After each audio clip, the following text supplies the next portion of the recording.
All right, welcome back, you guys. It's time for another deep dive. This time we're going to be looking at Jeongnyeon the Star is Born, episodes 5 and 6. We've got an awesome review from the World Wonders drama blog and some comments.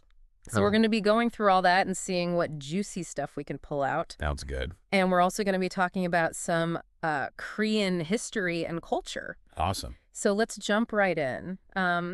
So first of all, I was really struck by Jeongyeon's journey in these episodes. Yeah. You know, she starts out and she's really judging Young-seo for her privilege. Right. But then we have this big reveal about Park PD, right? Oh, yeah. He's not signing her because of her talent, really. He's signing her because of her mom. He wanted to use her as bait. Yeah.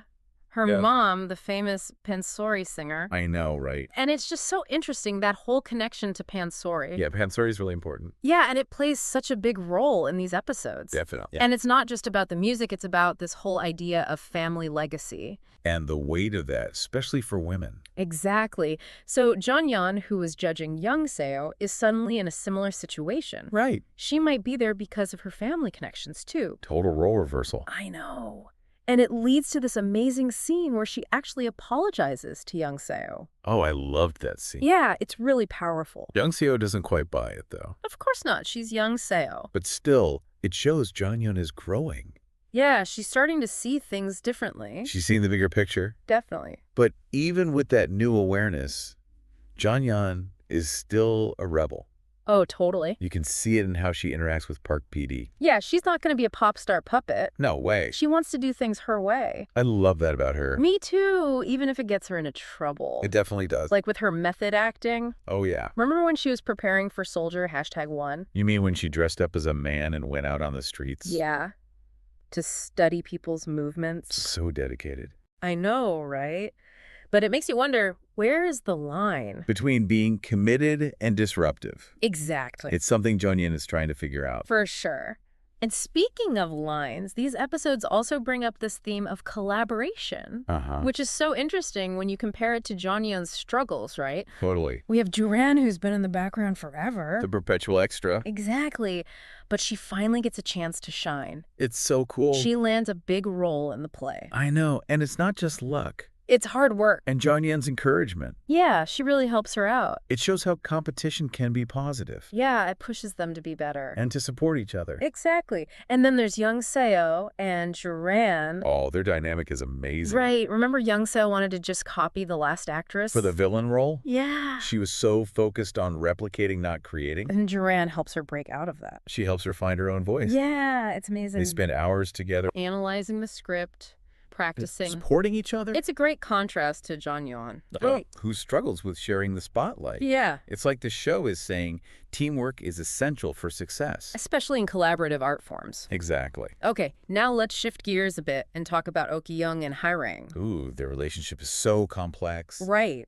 And in these episodes, we find out they're a couple. Raising a child together. It adds a whole new layer to everything. And the way it's shown is so subtle. Yeah, you have to really pay attention. The glances, the gestures. It's more powerful that way, I think. Definitely. But there's also this tension. Like they're not on the same page anymore. Right, like Jeong wants more. Maybe a change in her career. And Hae-rang is clinging to the status quo. And sabotaging Jeongyeon. Locking her in the prop room, that was intense. I know. It shows Hae-rang's fear. Fear of change. And insecurity. Exactly. It's so well done how they show all that. Now, let's talk about the all-female pansori troupe for a second. Okay. So one commenter, reply 1988, questioned if that was historically accurate. Like, were they a modern invention for the show? Yeah.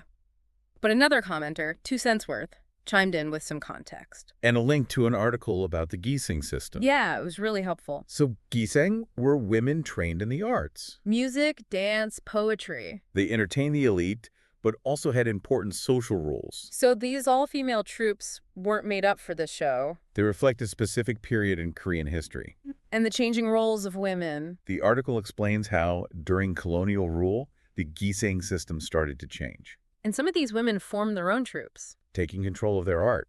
It's such a fascinating example of female agency. Totally. So all of these plot points, they all connect back to these bigger themes. Female agency, societal expectations, evolution of tradition. Exactly. And then You have the modern twist on pansori. Oh, yeah, 2 cents Worth also brought that up. It was in a recent tourism ad. Yeah, I saw It that. just shows how these traditional art forms are evolving. And speaking of evolving, we've got to talk about the amazing singing. Oh, yeah. Iris Scott mentioned seeing practice clips online of Kim Tae-ri and Shin Ye-eun. They're so talented. And that drum dance scene with Hae-rang. Oh my gosh, that was incredible. 2 cents Worth specifically mentioned that scene. It was mesmerizing. The set design, the choreography. It was breathtaking. And it also highlighted the importance of traditional Korean performance arts. Right. It wasn't just about the drama. It was about showcasing this rich cultural heritage. Yeah. And I think it connects to the theme of female artistry, too. Absolutely. You have Jeongyeon, Youngseo, Juran, Hae-rang. All expressing themselves in different ways. It's like a spectrum of female artistic expression. And don't forget, Jeong. Oh, yeah, she's yearning for something more. It adds another dimension to the show's exploration of female ambition. And the choices women make at different stages of their lives. Exactly. And it also shows the importance of mentorship. With Jeong urging troop leader Kang to be open to new ideas. And troop leader Kang is caught between tradition and innovation. Trying to preserve the legacy while also recognizing the need for change. A classic dilemma. And speaking of dilemmas, Spasmo brought up a great point about female relationships. They loved how the show shows the good, the bad, and the ugly. The rivalry, the competition, the empathy. Why, it's so refreshing. It feels real, you know? Like, And it's through these complex interactions that they grow. exactly. Like Jeongyeon starting to understand collaboration. Youngseo shedding her pride. And even Hae-rang grappling with her insecurities. It shows how nuanced the writing is. And the performances. So, talking about those nuances, let's address that big mistake Jeongyeon makes during the play. Oh yeah, where she got carried away with her method acting. Yeah. She completely upstaged everyone. Threw off the pacing. Burst into an unscripted song. It was a turning point. It really was. It shows the danger of letting passion disrupt the collective. Right. Even though she's talented, her impulsiveness hurt the production. It was a harsh lesson for her. Definitely. And it makes you think about individual expression versus collaborative art. The role of the director. The responsibilities of the actors. It's interesting to compare that to Youngseo's transformation. Oh, right. Jeongyeon is impulsive, while Youngseo learns to control her perfectionism. She finally embraces her own interpretation. And even her mom applauds her. That was a big moment for Youngseo. It was. Validation from the toughest critic. A shift in their relationship. For sure. And then there's that scene where Jeongyeon sees Youngseo and Juran together. Rehearsing. So close. Kafia Bello mentioned their freaking chemistry. Even suggesting it's stronger than with Jeongyeon. Yeah, it's interesting. It shows the shifting dynamics. As Jeongyeon isolates herself, they bond. Over mutual respect, shared passion. And it makes you wonder how these alliances will play out. Right. What will happen next? Will Jeongyeon find her place? Will their relationships change? So many questions. I know, the comments are full of theories. Me too! I can't wait to see what happens next. All right, before we dive into the romantic tension, let's take a quick pause. Sounds good. We'll be back in a flash to unpack all that juicy stuff. I'm ready. Okay. So those almost romantic moments. Yeah, those had everyone talking. Especially Jeong and Hae-rang. In the living room. 2 cents Worth was convinced they were about to kiss. Right. Like right there on the couch. And Aunt Tim brought up a good point. About the broadcasting standards in Korea. It's still pretty rare to see queer relationships openly. Yeah, so the show has to be subtle. But I think they do a great job with it. Yeah, like that forehead touch. It was so much more than a kiss. Electric. You could feel their history, Their connection. but also the challenge And their communication. and what they want for the future. It's what makes their story so interesting. Then there's Juran and Jeongyeon. Ah, yes. The potential couple. Some viewers are totally shipping them. Others think Jeongyeon is too self-centered. Like kdrama said, I get it. Their personalities clash. Jeongyeon's impulsive, needs attention. Jeong is quiet, thoughtful. But sometimes opposites attract, Right. And there are definitely sparks. even with the competition and misunderstandings. Do you think it could work out? It depends on Jeongyeon If she can learn to be considerate.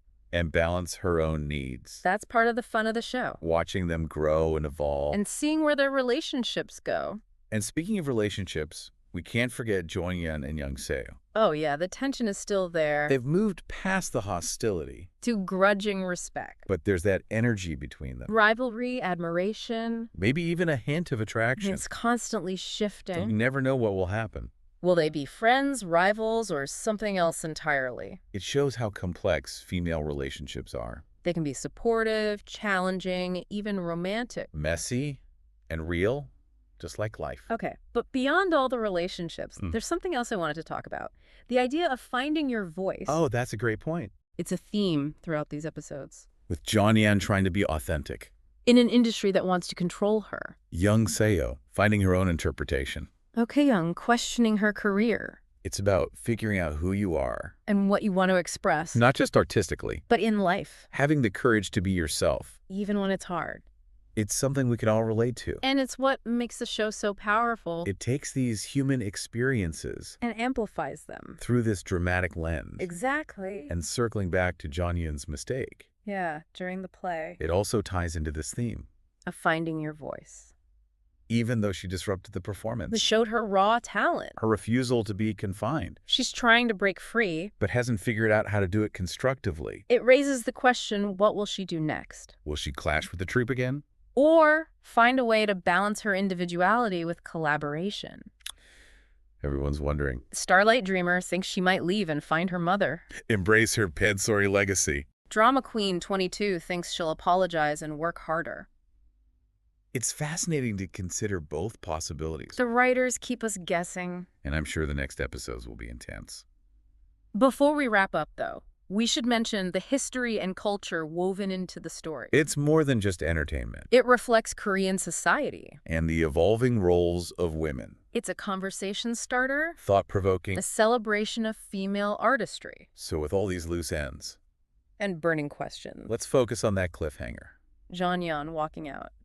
What does it mean? Are you ready to dive in? Absolutely. So that ending, right? Jeongyeon just walks out. It's such a powerful image. She walks out of the theater after that performance. It makes you wonder, what is she thinking? Is she defeated? Does she feel like she doesn't belong? Or is she rebelling? Refusing to play by their rules. I think it could be both. Yeah, I can see that. You can see the hurt in her eyes. The disappointment. But also that defiance. Like she's not done yet. Exactly. She's just figuring things out. And this is Jeongyeon, remember? She's not going to give up easily. So maybe this is her figuring out what she wants. What does she really want? To be in the troupe. To follow her mom with pansori. Or is there something else entirely? And Starlight Dreamer had a really interesting idea. Oh, yeah. What was that? What if she leaves to find her mother? Wow. Embracing that pansori legacy. It would be such a dramatic journey. Imagine Jeongyun searching for her mom. Uncovering family secrets. Rediscovering her roots. It would be amazing. And the show could really explore pansori. Yeah, the history, the tradition. The power of it. Maybe she could even blend her mom's style with her own. Bringing pansori to a new generation. I would love to see that. A modern take on a traditional art form. It would be so cool. But what if she stays with the troupe? Drama Queen 22 suggested that She comes back, humbler, apologizes, works hard. earns back their trust. That would be a powerful arc, too. Jeongyun learning humility. The importance of collaboration. She could become a true leader. Inspiring the others. Showing that growth doesn't mean losing yourself. It's about finding a way to fit in. To balance your ambitions with the group. Honestly, either way would be fascinating. She's going to face challenges. Make mistakes. That's what makes her so relatable. She's not perfect, but she's trying. And that's what I love about this show. It's messy, complicated. It's real. Success is hard. Mistakes happen. But there's hope. That even when things fall apart, You can rebuild. learn and become stronger. So for these episodes of Jeongyeon the Star is Born, I think the big takeaway is we're all on a journey. figuring things out as we go, And sometimes those unexpected turns lead to the most incredible discoveries. about ourselves and the world. And who knows what's coming next? Get those theories coming. Keep talking about it. And keep the drama alive. Thanks for joining us for this deep dive. We'll be back soon with more stories and insights. Until then, keep exploring and questioning. And keep the drama alive.